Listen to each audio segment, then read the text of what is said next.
बिस्मिल्लाहिर्रहमानिर्रहीम। आज का हमारा टॉपिक है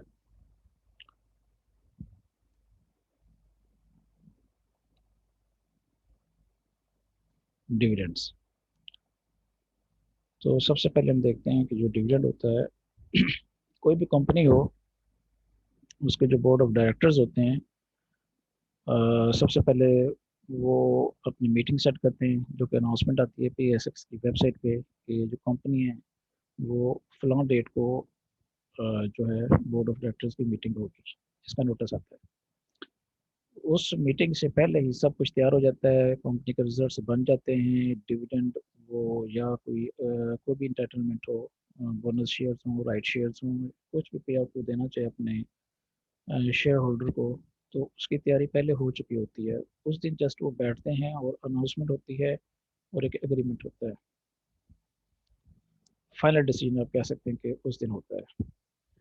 तो जो कंपनी का डिविडेंड है वो उसके बोर्ड ऑफ डायरेक्टर जो है वो एक डेट अनाउंस होती है, उस मीटिंग अनाउंस होती है, उसमें अनाउंस करते हैं। तो जब वो डिविडेंड अनाउंस करते हैं तो उसके साथ एक बुक क्लोजर डेट होती है, जिसे हम रिकॉर्ड डेट कहते हैं, वो भी अनाउंस हो जाती है कि फला डेट से लेकर फला डेट तक इस कंपनी के जो स्टॉक्स हैं, जिसके पास वो होगा, तो एक खास डेट होती है, उसमें वो उसको डिविडेंड मिलेगा। अच्छा, अब कब एक बंदा जो है वो जो स्टॉक खरीदता है वो कब एलिजिबल होगा, तो उसका जो रूल है T+2 पे हमारी मार्केट चलती है, तो यही रूल होता है कि वो जो डेट अनाउंस होगी, ये हम आगे एग्जांपल्स में बहुत अच्छी तरीके से इसको समझ जाएंगे, उससे 2 दिन पहले वो स्टॉक आपके पास अगर होगा तो आपको डिविडेंड मिल जाएगा।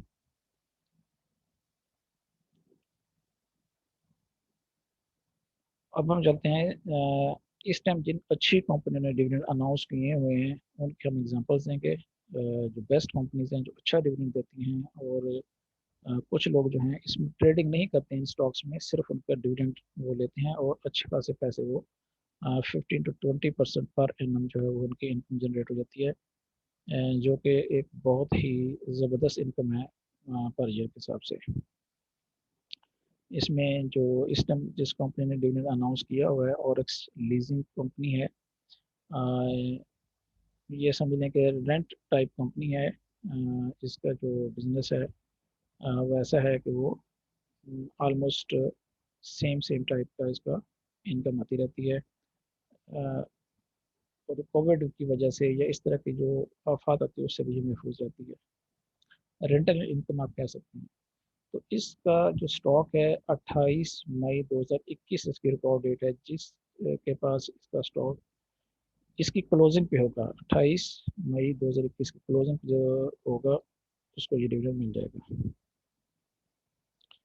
ये 26-27 रुपए का स्टॉक है और 2 रुपये इसने डिविडेंड दिया है, और ये तकरीबन क्वार्टरली तो नहीं, बाई मंथली ये डिविडेंड देता है, साल के एंड पे भी देता है और 6 मंथ के एंड पे भी देता है, और बोनस भी देता है, कभी कभी 10% 5% बोनस भी देता रहता है। तो ये बहुत अच्छा स्टॉक है और अच्छी इनकम जनरेट होती है इससे।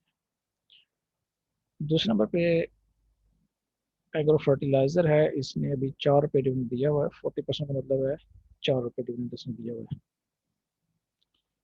और इसकी जो डेट है रिकॉर्ड डेट 8/6/2021 की क्लोजिंग पे जिसके पास ये स्टॉक होगा उसको ये डिविडेंड मिल जाएगा। और ये DC ने अब डिविडेंड अनाउंस किया है 18%, तो 1 रुपये 80 पैसे का इसका डिविडेंड है 9 जून 2021 की क्लोजिंग को, जिसके पास ये स्टॉक होगा उसको इसका डिविडेंड मिलेगा।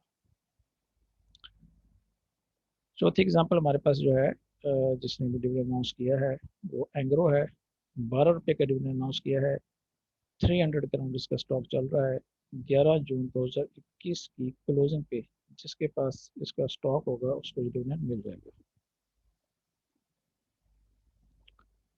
अब हम इनको समझते हैं, जो डिविडेंड को समझना चाहते हैं, काफ़ी सारी इसमें कन्फ्यूजन होती हैं कि कौन सी वो डेट है, इसका पता कैसे चलता है। तो उस चीज़ को समझने के लिए हम इन चारों कंपनी को बारी बारी अंडरस्टैंड करते हैं। सबसे पहले है OLPL। अब देखें, इसका जो डिविडेंड है 2 रुपये जो उसने अनाउंस किया है, वो आपने डेट के साथ ना डे भी देखना होता है कि वो डे कौन सा बन रहा है।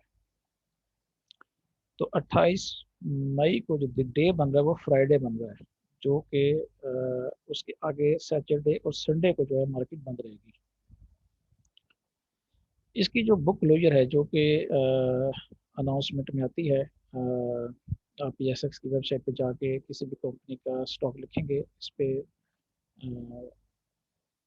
इजीली आपको वो बुक क्लोजर डेट मिल जाएगी। जैसे कंपनी अनाउंसमेंट करती है साथ ही उसकी बुक क्लोजर भी आ जाती है।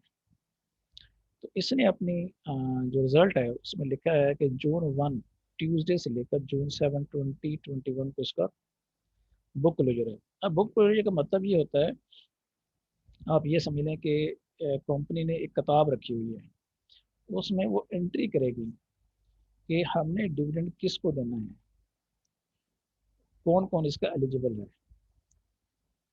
तो उसका ज़ाहिर है कि क्या जब मार्केट चल रही होगी तो उसमें चलती हुई मार्केट में जो स्टॉक्स हैं वो इंटरचेंज हो रहे होते हैं। मतलब आप स्टॉक सेल कर रहे हो, बाय कर रहे हो, तो स्टॉक तो शफल हो रहा है। तो लिखने वाला लिख लिख के मिटाता तो नहीं रहेगा ना, कि बुक में वो लिख रहा है इसके पास स्टॉक है, फिर वो मिटा देगा नहीं ये इसके पास चला गया है, तो फिर इसके पास चला गया। तो ऐसा नहीं है। तो होता क्या है कि वो उस दिन की जब क्लोज हो जाता है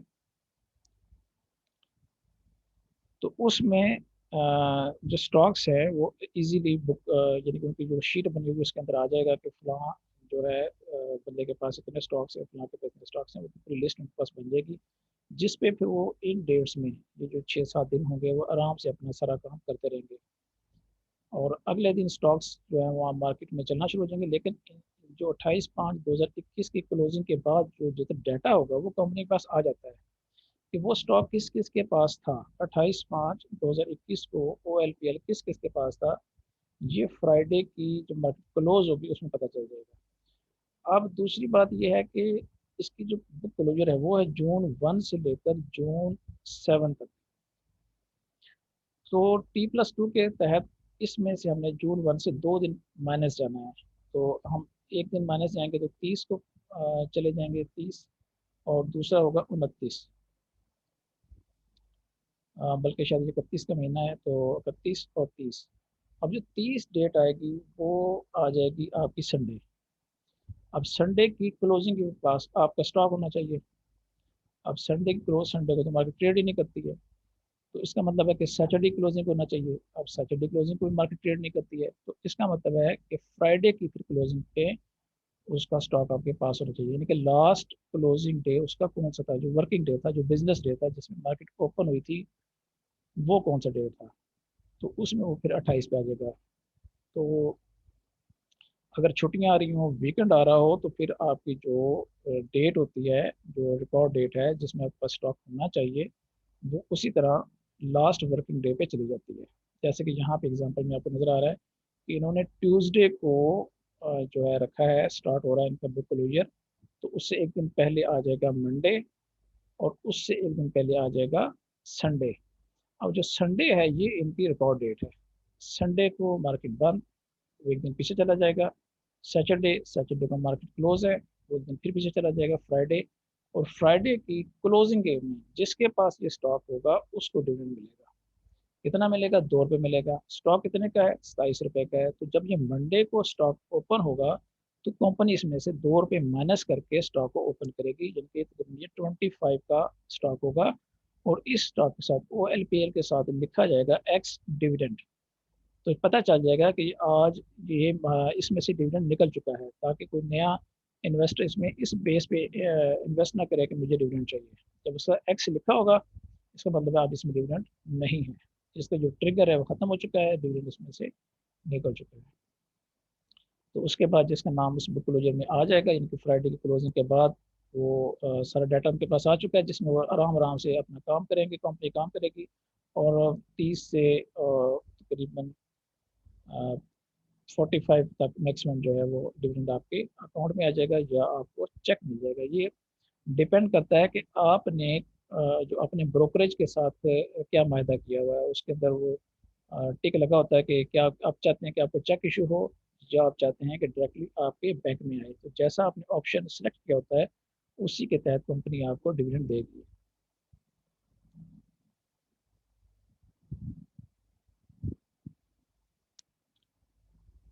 नेक्स्ट है हमारे पास एग्रो फर्टिलाइजर। इस कंपनी ने 4 पे डिविडेंड दिया हुआ है और इसकी जो रिकॉर्ड डेट है वो है 8/6/2021, उस दिन बन रहा है मंडे। तो अब मंडे बन रहा है तो इसमें आपके पास स्टॉक होना चाहिए। इसको हम अंडरस्टैंड करते हैं कि मंडे पे ये कैसे होगा। इसकी जो बुक क्लोजर है वो जून 10 थर्सडे से लेकर जून 16 है, यानी कि इस दौरान जो कंपनी है वो अपनी बुक क्लोजर पे काम करेगी। अब कंपनी को सिर्फ एक दिन चाहिए होगा क्लोजिंग डे, वो है मंडे का। मंडे को जब मार्केट क्लोज हो जाएगी तो जिन जिनके पास एग्रो फर्टिलाइजर का स्टॉक होगा उनको ये डिविडेंड मिल जाएगा। अब इसका हम कैसे आपको पता चलेगा? आपको पास जो डेट आएगी ये 8/6/2021 नहीं आएगी, ये आपको नहीं पता चलेगा।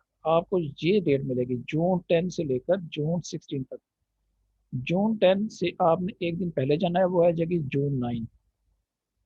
और 9 जून को कंपनी अपना काम शुरू कर देगी, यानी कि 9 की मॉर्निंग में कंपनी अपना काम शुरू कर देगी। और 9 को ट्रेडिंग भी स्टार्ट होगी, तो ट्रेडिंग से पहले पहले आपके पास स्टॉक होना चाहिए। तो 9 से पहले दिन बनता है 8। 8 को बन रहा है दिन मंडे, तो मंडे की क्लोजिंग को अगर आपके पास स्टॉक जो पड़ा हुआ है तो ये ऑटोमेटिकली सारा रिकॉर्ड जो है वो कंपनी के शीट्स में चला जाएगा। एक्सेल शीट होंगी या जो भी उसके पास रिकॉर्ड होगा, उसका समझने के उसके पास बुक्स में उसके पास एंट्री ऑटोमेटिक हो जाएगी। तो वो फिर आराम से इन दिनों में जो बुक जो डेज हैं इसमें वो अपना काम करेगी। और जिन जिन के पास वो स्टॉक होगा उनको वो चेक इशू करेगी, या एक वो रिकॉर्ड बनाएंगे, एक रजिस्टर बनाएंगे। उसमें पहले वो एंट्रियाँ करेंगे, किसको कितना डिविडेंड देना है, टैक्स कितना कटेगा, सारा वो काम करके तो उनका एक बंदा असाइन हो जाएगा कंपनी का। वो बारी बारी जो है सबका ये काम करके बैंक में भेजता रहेगा। फिर बैंक वाले जो है वो आपके अकाउंट में, कंपनी का कोई ना कोई बैंक होगा, वो अपने सारा जो पेपर वर्क है वो बैंक को भेजेगी। बैंक वाला को बंदा असाइन होगा, वो एक एक बंदे को डिविडेंड जो है वहाँ से ट्रांसफ़र करेगा वाया चेक। अगर चेक इशू करना है वो तो कंपनी करेगी, वो जो बैंक होगा वो डायरेक्टली आपके अकाउंट में डिलीवर कर देगा। ये दो एग्जांपल्स होगी। और इसके बाद हम थर्ड पे आते हैं। थर्ड में ओजीडीसी है, इसका 1 रुपये 80 पैसे डिविडेंड है। इसकी बुक क्लोजर है 9/6/2021। ये मैं आपको असाइनमेंट दे रहा हूँ, आपको खुद चेक करना है कि 9/6/21 को कौन सा डे बनता है, बुक क्लोजर इसकी क्या है।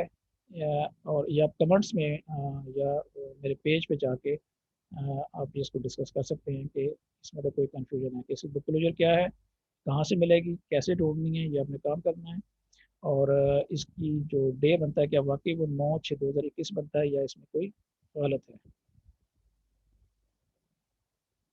नेक्स्ट है एंग्रो है, इसका 12 रुपये डिविडेंड है। इसका क्लोजिंग डे जो मैंने लिखा है वो 11/6/21 है। ये आपने वेरीफाई करना है, चेक करना है क्या ये वाकई बनता है और इसकी बुक क्लोजर क्या है। तो ये था आज का हमारा टॉपिक, डिविडेंड को अंडरस्टैंड करना कि डिविडेंड की डेट जो है वो कैसे पता चलती है कि ये डिविडेंड मिलेगा या नहीं मिलेगा। तो अगर किसी पार्टिसिपेंट का कोई क्वेश्चन हो तो आप क्वेश्चन कर सकते हैं। जी मशहूर साहब कोई क्वेश्चन?